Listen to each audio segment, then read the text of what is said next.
ఆయా నన్ను గుర్తుపట్ల నేనాయా వీరాస్వామిని. వీరాస్వామా? ఏమిటి ఇలా వచ్చావు? ఈ వాటర్ ట్యాంకులోనే పనిచేస్తున్నా. ఏం ప్యూన్ పని ఉంది? ఆ గొడవకిలే సీత మీ ఇంట్లో ఉంటుందే. అదెందుకు అడుగుతావులే, రాణిలా బతకాల్సిన పిల్ల ఈ గూడానికి వచ్చి కష్టపడతానంటుంది. ఎందుకమ్మా అంటే నాకింట్లో మనశ్శాంతి లేదు, అందుకే ఇక్కడికి వచ్చి కథలు రాస్తున్నా, కవిత్వం రాస్తున్నా అంటుంది.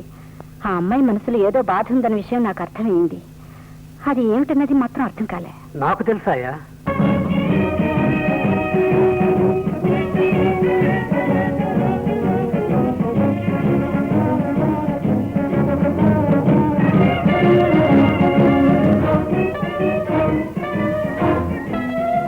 పెళ్లి కూతురు ఎవరో తెలుసా? తెలుసు. అనాథ ఆశ్రమం అన్నపూర్ణని ఎరుగని మంత్రంటూ ఎవరూ ఉండరు. అంత పేరు ప్రతిష్టలతో ఉన్న నన్ను కమ్ముల వెనక్కి నెట్టించింది ఆ సీతే ఈ సీతని నాకు బాగా తెలుసు. తెలిసేం ప్రయోజనం? గౌరవంగా బతికే నిన్ను ఇలా 10 మందిలో తలవంచుకునేటట్టు చేసి అది సుఖపడబోతోంది. సుఖపడుతుందా?